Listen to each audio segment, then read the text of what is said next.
Halo, selamat malam pemirsa, selamat datang di iNewsroom bersama saya Diandra Mukni. Kami akan membahas berita utama secara mendalam, komprehensif, dan tentunya eksklusif. Sebagai pembuka iNewsroom kali ini, kami memiliki informasi Kapolri Jenderal Listio Sigit Prabowo mengaku bekerja sama dengan TNI dalam pengusutan kematian polisi di Waikanan, Lampung. Ketiga polisi tersebut diduga tewas karena ditembak TNI.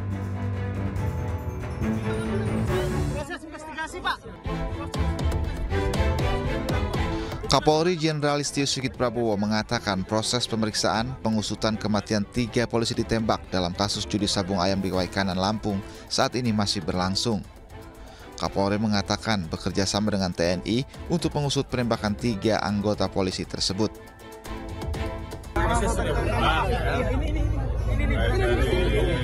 dari kepolisian maupun dari TNI saat ini sedang terus berproses. Ya, saya kira nanti akan dijelaskan secara teknis dari Lampung ya. 3 personel Polri, yakni AKP Anumerta Lusianto, Kapolsek Negara Batin, dan 2 anak buahnya Aibda Anumerta Petrus Aprianto dan Bribtu Anumerta M. Galib, tewas saat gerebek arena judi sabung ayam. Mereka diduga tewas ditembak personel TNI. Tim Liputan iNews melaporkan. Sementara itu pemirsa, istri salah satu korban penembakan meminta Presiden, DPR, dan Kapolri mengusut tuntas kasus penembakan. Istri dari Aibda Petrus juga meminta dilakukan peradilan militer secara terbuka.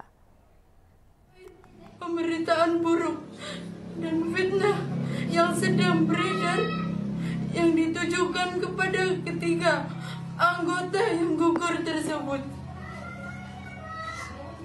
Saya selaku istri Aibda Anumerta Petrus Aprianto memohon kepada Bapak Prabowo Subianto, kepada Bapak Kapolri dan Bapak Panglima TNI, Kompolnas, Bapak Kapolda Lampung, Bapak Pangdam II Sriwijaya untuk menggelar sidang militer secara terbuka dan saksikan seluruh masyarakat Indonesia melalui TV dan media sosial.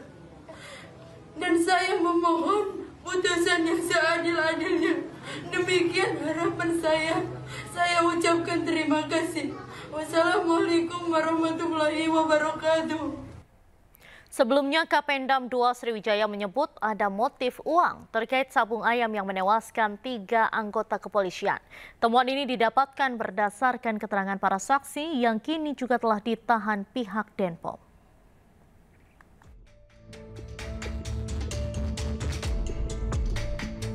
Kasus tewasnya 3 anggota polisi saat melakukan penggerbekan arena sabung ayam di Kampung Karangmanik, Kabupaten Waikanan, Lampung menemukan fakta baru. Diduga adanya aliran uang judi yang dinikmati para oknum dari hasil judi sabung ayam. Hal itu ditegaskan langsung oleh Kapendam II Sriwijaya, Kolonel Infantri Eko Syah Putra Siregar. Temuan adanya bagi-bagi uang hasil judi sabung ayam didapatkan berdasarkan keterangan para saksi yang kini telah ditahan Denpom. Adapun kedua saksi tersebut, Peltu Lubis dan Kopka Basaryah.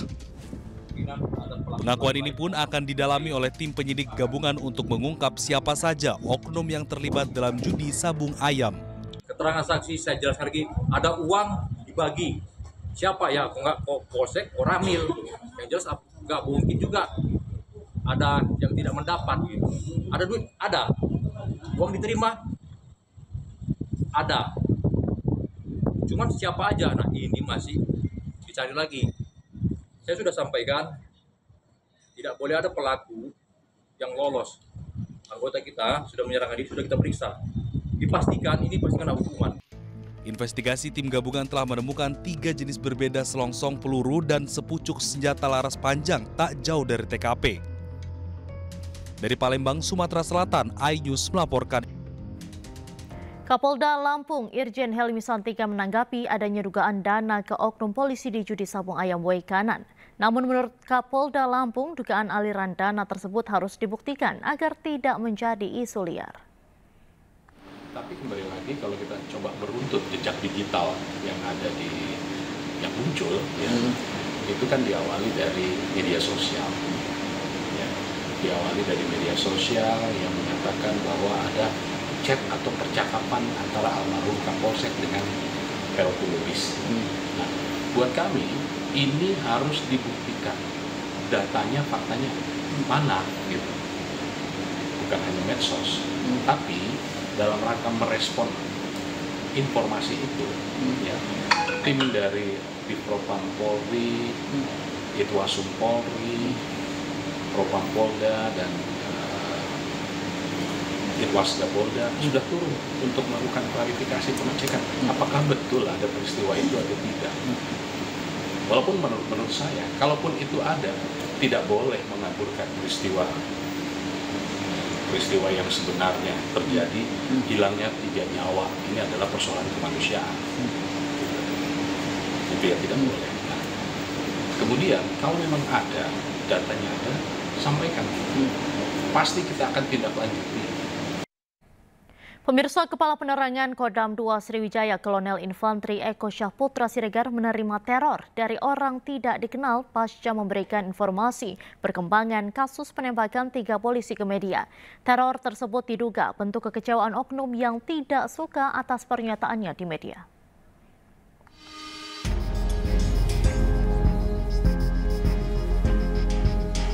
Kepala Penerangan Kodam 2 Sriwijaya, Kolonel Infantri Eko Syahputra Siregar menerima teror dari orang yang tidak dikenal. Teror yang diterima berupa spam chat di aplikasi WhatsApp yang ditujukan ke Kapendam 2 Sriwijaya, diduga dikendalikan secara otomatis. Teror tersebut diduga kekecewaan salah satu oknum yang merasa tidak suka saat dirinya memberikan statement di media dugaan adanya aliran uang judi ke polisi terkait tewasnya 3 anggota kepolisian.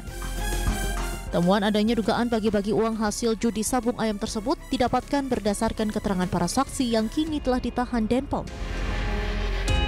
Informasi lain pemirsa, setelah paket potongan kepala babi tanpa telinga, kantor redaksi Tempo kembali mendapatkan kiriman kedua berupa kotak berisi bangkai tikus. Kiriman paket teror ini dilakukan oleh orang tak dikenal. Oke, itu dalam itu.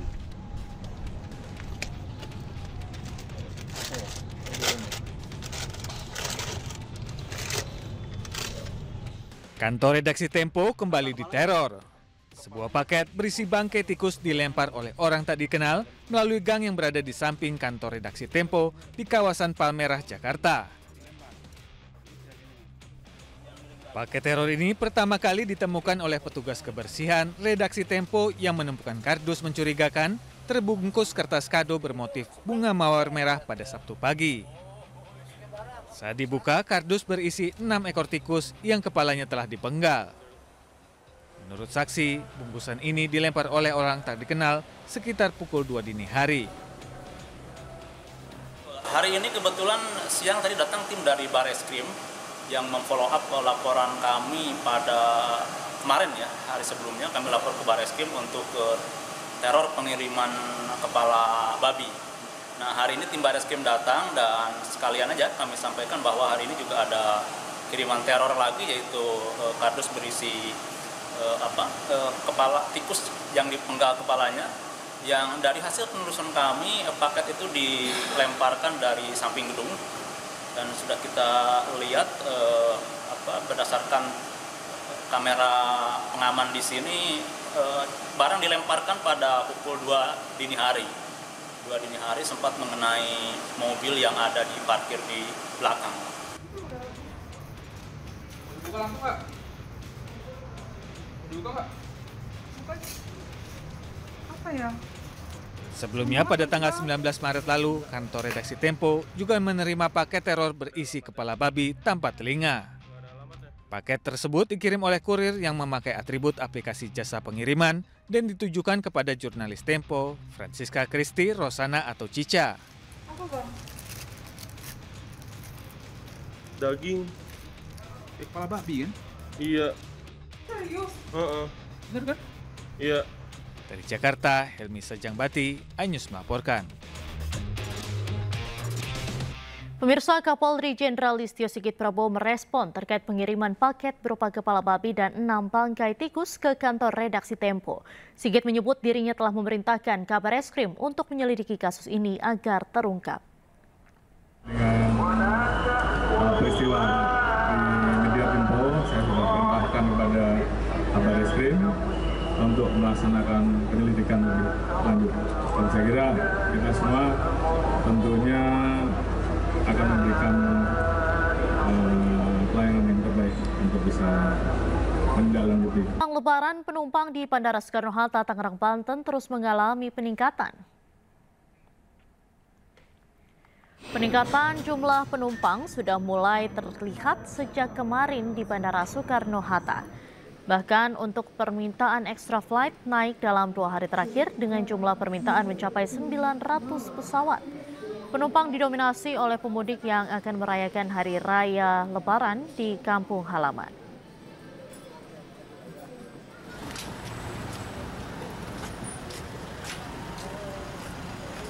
Sementara itu, ribuan penumpang kapal feri dari Pelabuhan Gilimanuk, Jembrana, Bali telah tiba di Pelabuhan Ketapang, Banyuwangi, Jawa Timur. Dari data pelabuhan selama 24 jam terakhir, sebanyak 44.662 penumpang telah tiba di Pelabuhan Ketapang. Untuk mengurai penumpukan dan antrian kendaraan di Pelabuhan Gilimanuk, Jembrana, Bali, pihak Pelabuhan ASDP Ketapang menyiapkan 54 armada kapal feri dan mengoperasikan 32 kapal untuk melayani angkutan mudik tahun ini. Pemirsa, 8 hari jelang Lebaran, stasiun Pasar Senen dipadati penumpang yang didominasi oleh pemudik. Warga memilih mudik lebih awal karena bersamaan dengan libur sekolah. Peningkatan penumpang di stasiun Pasar Senen mencapai 104%. Sementara lonjakan penumpang terjadi sejak 21 Maret 2025 atau H-10 Lebaran. Tiket kereta api pada periode 21 hingga 25 Maret 2025 telah habis terjual dan terisi lebih dari 100%. Puncak arus mudik Lebaran di stasiun Pasar Senen diprediksi mulai 28 Maret. Untuk mengakomodir lonjakan jumlah penumpang, KAI Daob 1 Jakarta menyiapkan 362 kereta tambahan dengan total 1.858 perjalanan kereta api.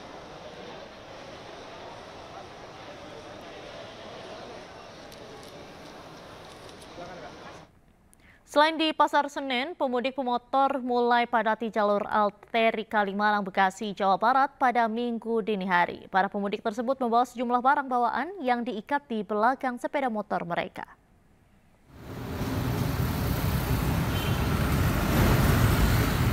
Para pemudik dari Jakarta dan Tangerang terus memadati persimpangan Bekasi Cyber Park atau Minggu dini hari. Pemudik sepeda motor mengaku mudik lebih awal karena telah libur bekerja dan waktu berkumpul dengan keluarga di kampung halaman bisa lebih lama. Pemudik sepeda motor yang melintasi Jalan Kalimalang terus meningkat hingga libur Lebaran nanti.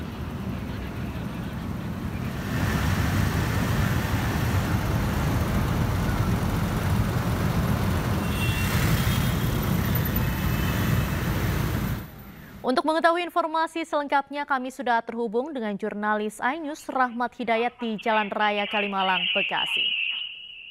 Selamat malam, Rahmat Hidayat. Bagaimana suasana terkini di Kalimalang, Bekasi jelang mudik Lebaran?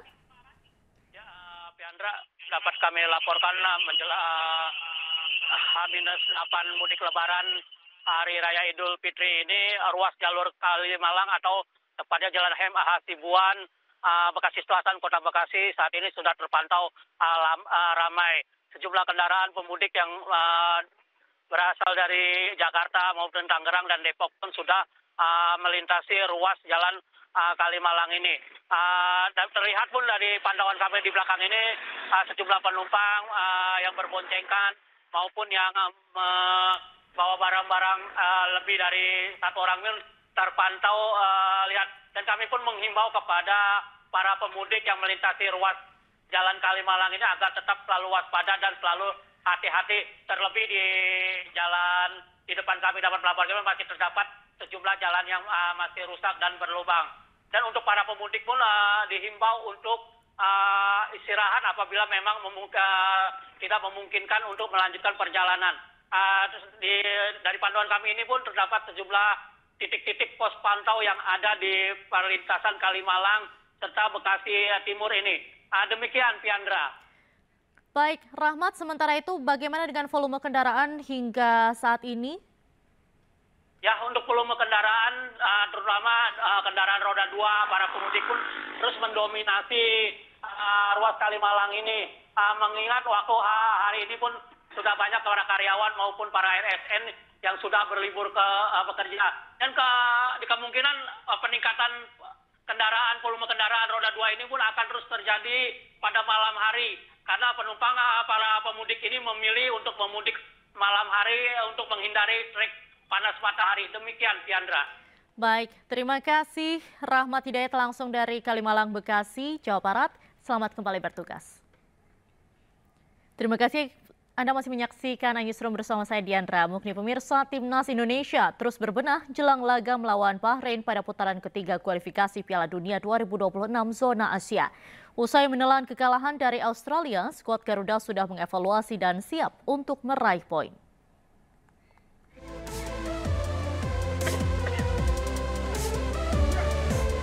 Timnas Indonesia menggelar latihan perdana di Stadion Madia Senayan, Jakarta pada Sabtu sore jelang laga putaran ketiga kualifikasi Piala Dunia 2026 zona Asia. Kevin Dex dan kawan-kawan fokus membenahi fisiknya pasca menelan kekalahan dari Australia di Sydney pada 20 Maret lalu. Sayangnya dalam latihan ini 3 pemain absen yaitu Ole Romeni, Miss Hilgers, dan Sandy Walsh. Jelang laga menghadapi Bahrain, Patrick Kluivert dan tim kepelatihannya telah melakukan evaluasi dan menyiapkan strategi untuk meraih hasil terbaik melawan Bahrain pada 25 Maret mendatang. We spoke with each other, we see the match back, and we go on looking forward to the game against Bahrain. I don't know, I think we start really well against Australia. We have total control on the game, and because of we make mistakes by ourselves, they score. So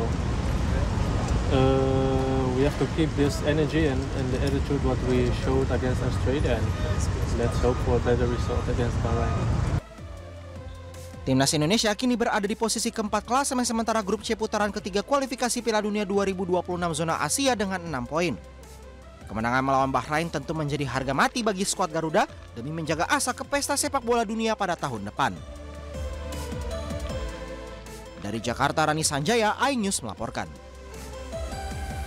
Dan untuk mengetahui kesiapan Timnas Indonesia saat berlatih jelang laga melawan Bahrain, kami sudah terhubung dengan jurnalis iNews TV Hadisti Nur Arifah di Stadion Madia Gelora Bung Karno. Selamat malam Hadisti, bagaimana latihan terbuka Timnas, apakah sudah dimulai di sana? Ya, selamat malam Diandra dan juga pemirsa. Betul sekali bahwa Timnas Indonesia malam hari ini akan menggelar latihan di Stadion Madia Gelora Bung Karno, yang mana memang untuk latihan sendiri hari ini rencananya akan digelar pada pukul 8 malam nanti. Dan untuk saat ini memang untuk skuad Garuda belum tiba di Stadion Madia, dan di sini kami masih menunggu kedatangan untuk nanti menyaksikan jalannya latihan. Nah, latihan kali ini merupakan latihan yang kedua kalinya bagi Garuda Squad ini setelah kalah kemarin di hari Kamis melawan Australia dalam putaran ke-7 Piala Dunia 2026, dan jelang laga ke-8 putaran ketiga ini dari Timnas Garuda ini masih akan melakukan latihan lanjutan, yang mana sebelumnya hari Sabtu kemarin juga sudah digelar latihan perdana. Namun dalam latihan perdana kemarin ini ada 3 pemain timnas ini yang terpaksa absen karena mengalami cedera usai kalah melawan Australia kemarin. Dan 3 pemain ini diantaranya adalah Miles Hilgers, kemudian juga Sandy Walsh dan juga Ole Romeni. Namun untuk Ole Romeni hari ini dikabarkan ini sudah dapat mengikuti latihan karena untuk cedera yang dialaminya ini tidak begitu parah atau tidak begitu berat. Dan untuk latihan kali ini memang berfokus pada fisik kemudian juga strategi setelah melakukan evaluasi dalam permainan melawan Australia kemarin, karena kita ketahui pada pertandingan melawan Australia kemarin ini Indonesia terpaksa harus menelan kekalahan dengan skor akhir 1-5, sehingga Indonesia ini dalam grup C terpaksa harus menempati posisi keempat dengan total 6 poin. Untuk posisi pertama adalah Jepang dengan skor poin sebanyak 19, kemudian di posisi kedua adalah Australia dengan 10 poin, dan di posisi ketiga ada Arab Saudi dengan selisih 3 poin yakni 9 poin. Kemudian Indonesia ini berada di posisi keempat memiliki 6 poin yang sama juga dengan Bahrain 6 poin, dan Cina juga dengan 6 poin yang menempati posisi ke-6. Tentunya bagi pelatih Patrick Kluivert ini menjadi sebuah tantangan agar dapat memiliki strategi yang lebih matang dan juga memaksimalkan latihan agar nantinya hasil pertandingan melawan Bahrain ini dapat memuaskan. Diandra. Baik, terima kasih Hadisti atas laporan Anda. Selamat kembali bertugas. Anda kembali di Newsroom pemirsa. Anak Presiden Prabowo yakni Ragowo Hedi Prasetyo Joyo Hadikusumo alias Didit Hedi Prasetyo merayakan ulang tahun bersama keluarga hingga para anak Presiden RI terdahulu.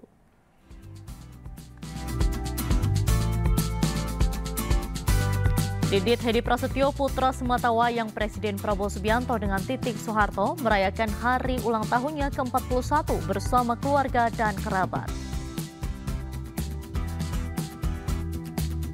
Momen langka nampak di perayaan ulang tahun Didit yang dihadiri sejumlah anak dan menantu dari Presiden-Presiden RI terdahulu. Mereka yang hadir ialah Wakil Presiden RI Gibran Rakabuming Raka dan Selvi Ananda, Kaisang Pangarep dan Erina Gudono, Puan Maharani, Guru Soekarno Putra, Agus Harimurti Yudhoyono dan Anissa Pohan, serta Yeni Wahid dan Ilham Habibie. Jelang Idul Fitri 2025, bantuan kemanusiaan dari Indonesia untuk Gaza Palestina melalui perbatasan Yordania terus didistribusikan. Pengiriman bantuan dikawal tentara kerajaan Yordania.